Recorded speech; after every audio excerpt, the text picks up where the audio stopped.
नमस्कार। आकाशवाणी जयपुर अजमेर से प्रस्तुत हैं प्रादेशिक समाचार।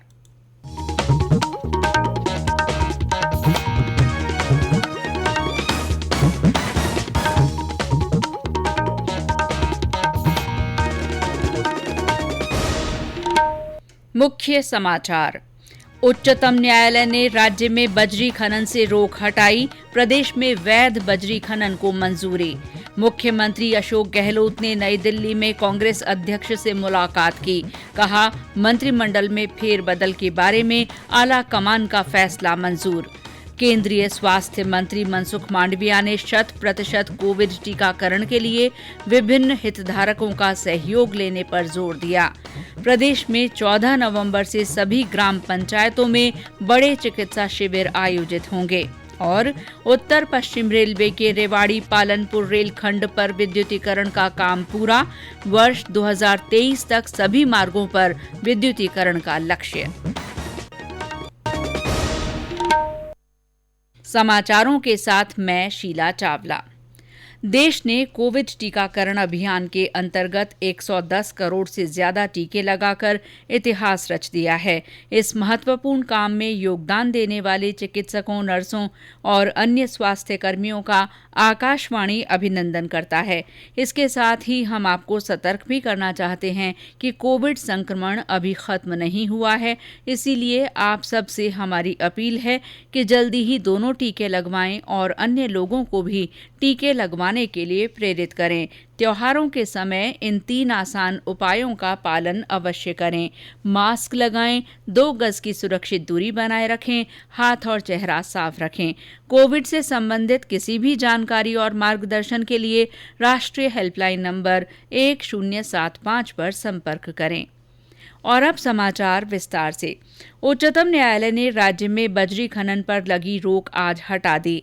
न्यायालय ने केंद्र की एम्पावर्ड कमेटी की सभी सिफारिशों को मानते हुए प्रदेश में वैध बजरी खनन गतिविधियों को मंजूरी दे दी। न्यायालय के इस फैसले से प्रदेश की 82 बड़ी लीज पर फिर खनन हो सकेगा। बजरी खनन पर 2017 में उच्चतम न्यायालय द्वारा रोक लगाए जाने के बाद ऑल राजस्थान बजरी ट्रक ऑपरेटर वेलफेयर सोसाइटी के प्रदेश अध्यक्ष नवीन शर्मा की ओर से न्यायालय में एक याचिका दायर कर राहत की गुहार लगाई गई थी। वहीं राज्य सरकार ने भी अपना पक्ष रखा था। सरकार ने कोर्ट से खनन पर रोक हटाने की गुहार लगाते हुए वैध बजरी खनन को लेकर अपनी प्रतिबद्धता जताई थी। इस मामले से जुड़े सभी पक्षों को सुनने के बाद न्यायमूर्ति नागेश्वर राव, BR गवई और संजीव गुप्ता की पीठ ने आज ये फैसला सुनाया। याचिकाकर्ता ने बताया कि उच्चतम न्यायालय के निर्णय से लोगों को सस्ते दामों पर बजरी मिल पाएगी और अवैध बजरी के परिवहन पर रोक लग सकेगी। राजस्थान के अंदर जो लीची नदियों में जो बजरी खनन कार्य 2017 में बंद पड़ा था, वो वापस पूरा लीगल बजरी चालू हो जाएगी राजस्थान में। और पब्लिक को अब राजस्थान में सुलभ और अच्छी बजरी सस्ती दरों पे उपलब्ध होगी।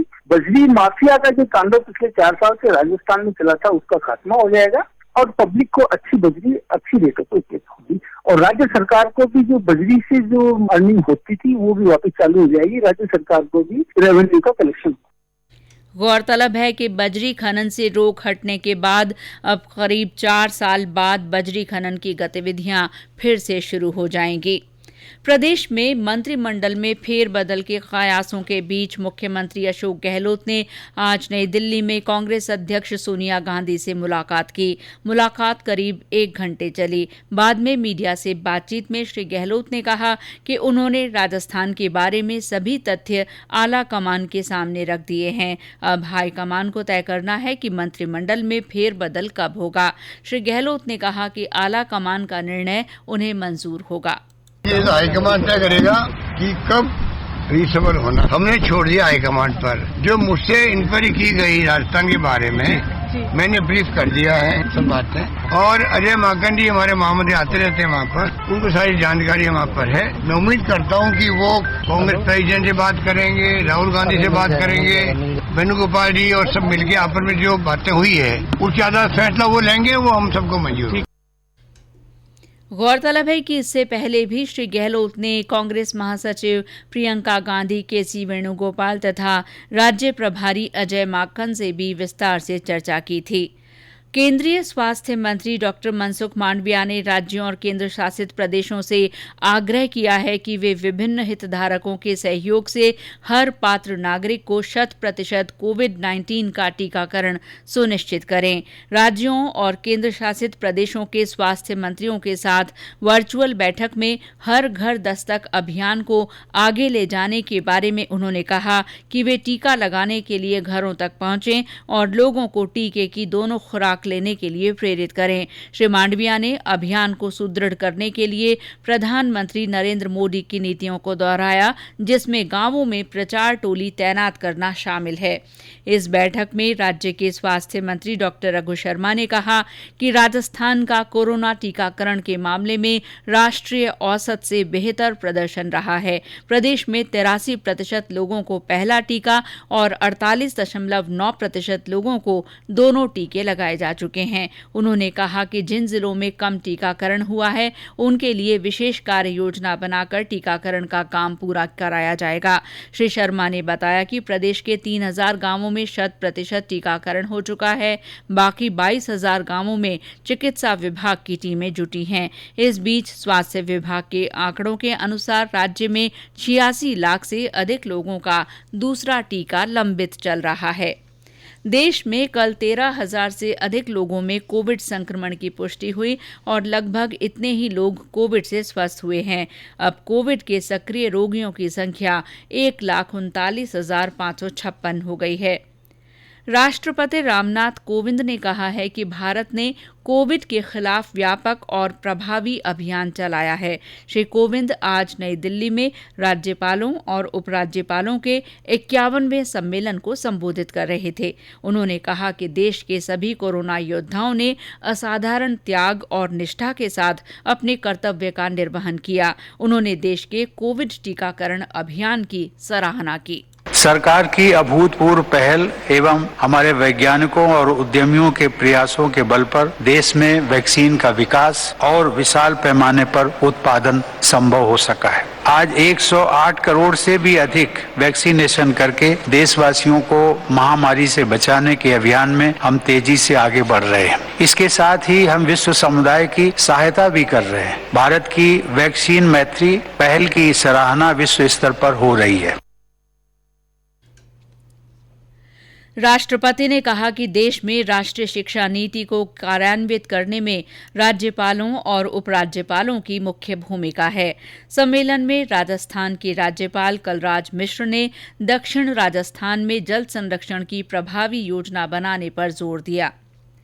प्रदेश में 14 नवंबर से सभी ग्राम पंचायतों में बारी बारी से मुख्यमंत्री निरोगी राजस्थान चिरंजीवी शिविरों का आयोजन किया जाएगा। इन शिविरों में विशेषज्ञ चिकित्सकों के अलावा सामान्य जांचें और आंखों की जांच भी करवाई जा सकेगी। इस दौरान टेलीमेडिसिन के माध्यम से वरिष्ठ चिकित्सकों से भी परामर्श लिया जा सकेगा। गंभीर बीमारी से पीड़ित मरीजों को बड़े अस्पतालों में रेफर भी किया जा सकेगा।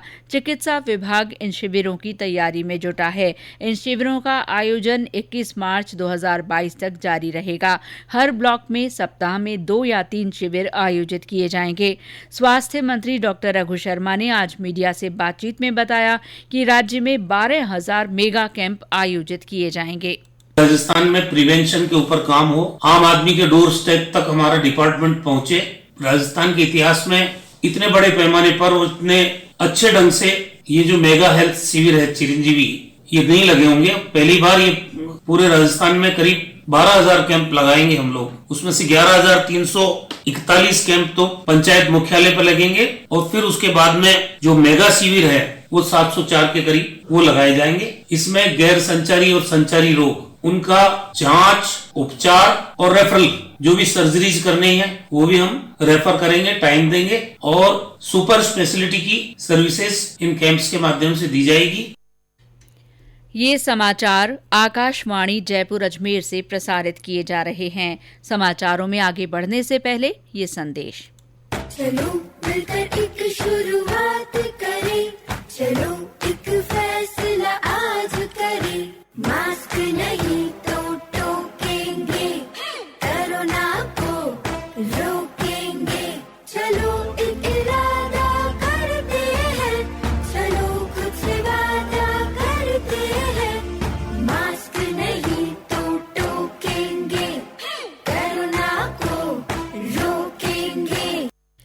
समाचारों में आपका फिर स्वागत है।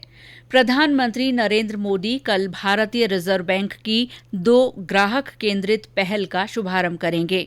ये पहल हैं आरबीआई खुदरा प्रत्यक्ष योजना और रिजर्व बैंक एकीकृत लोकपाल योजना।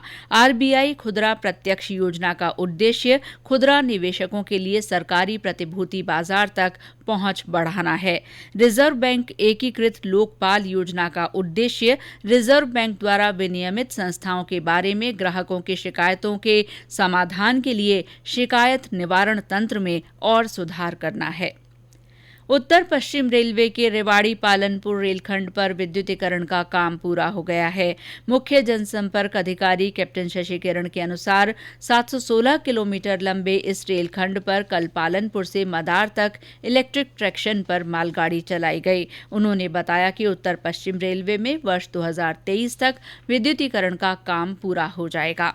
उत्तर पश्चिम रेलवे पर विद्युतीकरण का कार्य काफी तीव्र गति से चल रहा है और इसी क्रम में अभी उत्तर पश्चिम रेलवे ने एक नई उपलब्धि हासिल की है। अजमेर दुरई और ब्यावर गुड़िया सेक्शन के विद्युतीकरण की सहमति रेल सुरक्षा आयोग द्वारा दी गई है और इसके उपरांत महाप्रबंधक श्री विजय शर्मा के निर्देशन के अनुसार इस खंड पर भी विद्युतीकरण से गाड़ियां चलाने का काम शुरू हो गया है। यह बड़े हर्ष का विषय है कि अभी तक उत्तर पश्चिम रेलवे में लगभग 2260 किलोमीटर का विद्युतीकरण हो चुका है और जो हमारे महत्वपूर्ण खंड है उस पर गाड़ियां विद्युत लोकोमोटिव से चल रही हैं। अभी वर्तमान में 50 गाड़ियों पैसेंजर ट्रेन का संचालन विद्युत लोकोमोटिव से हो रहा है।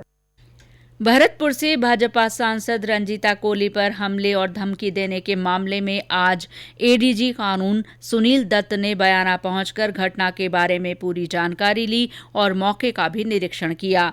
बाद में उन्होंने पुलिस अधीक्षक कार्यालय में पत्रकारों से बातचीत में कहा कि सांसद के साथ हुई घटना की हर पहलू से जांच की जा रही है। एसआईटी की टीम सबूत जुटा रही है और प्रत्येक संदिग्ध व्यक्ति से भी पूछताछ की जा रही है। 52वां भारतीय अंतर्राष्ट्रीय फिल्म महोत्सव इस महीने की 20 से 28 तारीख तक गोवा में आयोजित किया जाएगा।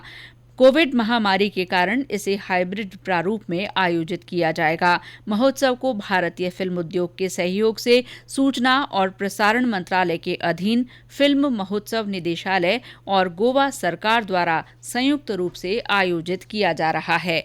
और अंत में मुख्य समाचार एक बार फिर। उच्चतम न्यायालय ने राज्य में बजरी खनन से रोक हटा दी है। प्रदेश में वैध बजरी खनन को मंजूरी दी गई है। मुख्यमंत्री अशोक गहलोत ने नई दिल्ली में कांग्रेस अध्यक्ष से मुलाकात की। उन्होंने कहा मंत्रिमंडल में फेरबदल के बारे में आला कमान का फैसला मंजूर होगा। केंद्रीय स्वास्थ्य मंत्री मनसुख मांडविया ने 100% कोविड टीकाकरण के लिए विभिन्न हितधारकों का सहयोग लेने पर जोर दिया है।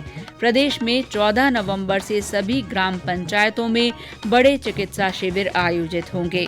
और उत्तर पश्चिम रेलवे के रेवाड़ी पालनपुर रेलखंड पर विद्युतीकरण का काम पूरा हो गया है। साल 2023 तक सभी मार्गों के विद्युतीकरण का लक्ष्य है। इसी के साथ प्रादेशिक समाचार बुलेटिन समाप्त हुआ। नमस्कार।